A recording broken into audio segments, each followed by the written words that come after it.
नमस्कार मित्रों, सुप्रभात। मैं डॉक्टर सचिन जत्तावर हमेशा की तरह आपके समक्ष कोई ना कोई नया विषय लेकर आता हूं। आज मैं मध्य प्रदेश की संस्कार धानी जबलपुर में हूं। एक कॉन्फ्रेंस में भाग लेने आया था कि सोचा क्यों ना आप लोगों से भी बात कर ली जाए। ये सिलसिला जो हमारा लगातार चलता आ रहा है, ये अवरुद्ध नहीं होना चाहिए। मित्रों, कुंभ का माहौल है। मैं संस्कार धानी जबलपुर में हूं। कल नर्मदा आरती भी हमारे बहुत सारे मित्रों ने देखी।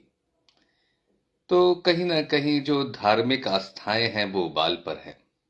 कुछ हादसे भी हो रहे हैं, उसके लिए मेरी हृदय से संवेदनाएं हैं। पर जो हमारे धर्मावलंबी, हमारे आस्थावान लोग कुंभ के लिए जा रहे हैं और जिनको मधुमेह है, तो उनके मन में भी आता है कि साहब हम वहां जा रहे हैं, बहुत पैदल चलना पड़ेगा, रुकने की व्यवस्था रहेगी, कहीं कुछ परेशानी हो सकती है, तो हमें क्या करना चाहिए, ऐसे क्या क्या अनुभव हमें होंगे जिसके लिए हमें पहले से ही तैयार होना चाहिए। देखिए, आपको मधुमेह है ऐसा नहीं है कि आप अपनी आध्यात्मिक और धार्मिक यात्रा नहीं कर सकते या कुंभ स्नान नहीं कर सकते। आप जरूर जाइए।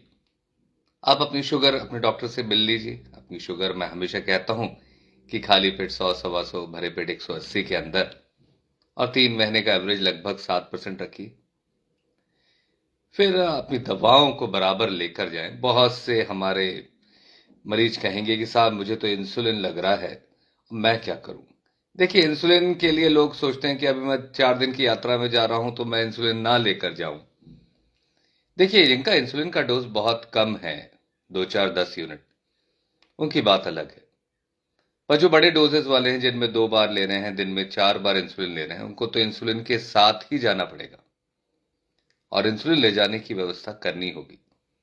तो सबसे पहले मरीज के दिमाग में आता है, मैं कहाँ ले जाऊं, कहाँ रखूं, कैसे करूं। देखिए मित्रों, आजकल क्या है कि आप जहां भी जाते हैं वहां फ्रिज होता ही है। सबसे बड़ी बात है कि कुंभ यात्रा के दौरान हो सकता है कि वहां पे आपको टेंट में रुकना पड़े। यहां वहां रुकने की व्यवस्था कहीं धर्मशाला में हो, कहीं आश्रमों में हो, तो वहां आपको हो सकता है कि 20 25 घंटे, 26 घंटे जब आप रुकेंगे, तब आपको फ्रिज की व्यवस्था ना हो। तो मैं ये कहूंगा कि जो मार्केट में जैलीज आती है ना, इनको आप फ्रिज के फ्रीजर में रखते हैं, इसके छोटे छोटे पाउचेस आते हैं। तो ये जो पाउचेस आते हैं, ये 48 घंटे तक ठंडे रहते हैं। तो आपको ऐसी व्यवस्था करके जाना होगा। कुछ आजकल इलेक्ट्रिक डिवाइसेस भी आ गई हैं, जिसको आप कहीं भी, जहां पे आपको सॉकेट मिलता है, आप लगा देते हैं, तो आपका वो इंसुलिन केस जो है बराबर ठंडा रहता है। तो ऐसी व्यवस्था करें, इसमें कोई घबराने परेशान होने की बात नहीं। आप इंसुलिन पे, आपको हमेशा ही इंसुलिन लगाना है, तो क्यों ना इसकी व्यवस्था बहुत अच्छी कर ली जाए, जिससे हमें कभी भी किसी यात्रा के दौरान अपना इंजेक्शन छोड़ने की नौबत ना आए। हम इंजेक्शन बराबर लगाएंगे और अपना इलाज अच्छा करेंगे। पानी का ध्यान रखना पड़ेगा, पानी की कमी नहीं होनी चाहिए। देखिए क्या हो रहा है कि स्थान पे जाने पे, वहां पे आजकल 3 से 4 किलोमीटर, कई को और 10 10 किलोमीटर पैदल चलना पड़ रहा है। तो पैदल चलना तो हमेशा अच्छा होता है, पर आपको भोजन की मात्रा भी सही लेनी होगी। अगर मान लीजिए आपने दवा ली, इंजेक्शन लगाया, और आप 4 किलोमीटर पैदल चले गए और आपने नाश्ता या खाना बहुत अच्छे से नहीं लिया, तो शक्कर कम हो सकती है मित्रों।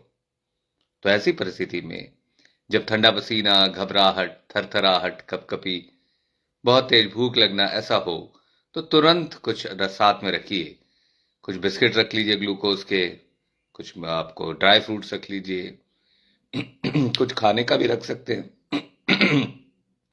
ग्लूकोज का पाउडर भी रख सकते हैं। आप इसका सेवन करें, तुरंत आराम मिलेगा आपको। तो आपको ये करना बहुत जरूरी है। फिर आप बराबर अपनी दवा टाइम पे लें, खाना टाइम पे लीजिए। क्या होता है कि जब आध्यात्मिक जर्नी में आप जाते हो, जोश भी रहता है, माहौल भी रहता है, वहां का कुछ अलग ही समा है। तो मैं कहूंगा इस समय आप ज्यादा खाते रहिए। 2 2 घंटे में कुछ लेते रहिए। वहां तरह तरह की चीजें बन रही होंगी। वहां पे आप कुंभ सिटी में घूमेंगे, जहां पे ये दुनिया की सबसे बड़ी टेंट सिटी है। तो स्वाभाविक है, मेरे मरीज भी चाहेंगे कि वो भी उस टेंट सिटी का दर्शन करें। आपको हक है।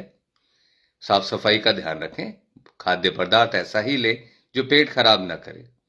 मान लीजिए कुंभ यात्रा के दौरान आपने पानी ऐसा लिया कि पेट खराब हो गया, तो उस समय पानी का सेवन बढ़ाइए। दवा का सेवन बराबर करिए, दवा बंद नहीं करनी है, इंसुलिन बंद नहीं कर सकते। और कुछ प्राथमिक दवाइयां अपने डॉक्टर से मिलकर लेकर जाइए कि 10 लगेंगे तो हम क्या करेंगे, उल्टी हुई तो क्या करेंगे। तो इस तरह की तैयारी से अगर आप जाएंगे तो आपकी यात्रा बहुत सफल होगी, कहीं कोई परेशानी वाली बात नहीं है। थोड़ा सा अपनी अपनी डिस्टेंस तो आप बना के रखते ही हैं। कोरोना के बाद से हमें साफ सफाई का और एक दूसरे से कैसी दूरी बना के रखनी है उसका बहुत अच्छा ज्ञान हो गया है। ऐसी कोई बीमारी है नहीं, पर क्योंकि अब हजारों लाखों लोग जमा होंगे तो थोड़ी सी इन चीजों का ध्यान रखें, साफ सफाई बनाकर रखें। तो और बराबर नियमित दवा लीजिए। तो और पैदल भी चलना पड़ रहा है तो पैदल जरूर चलिए, कुछ खाते पीते रहिए, तो आपको कहीं कोई परेशानी नहीं होगी। सबसे पहले अपने डॉक्टर से मिलकर जाएं, दवा बराबर लें, और कोई टेंशन तनाव की बिल्कुल आवश्यकता नहीं है। संतों की ज्ञान सुधा लीजिए, उनसे जाकर मिलिए और गंगा मैया में डुबकी तो लगाना ही है। तो इस संगम के महापर्व में आपके जीवन में भी विद्या, विनय और विवेक का संगम होना चाहिए। उसकी पूर्ति करें तो जीवन में सफलता राह देख रही है। आशा है आपको मेरी बात समझ में आई होगी। धन्यवाद।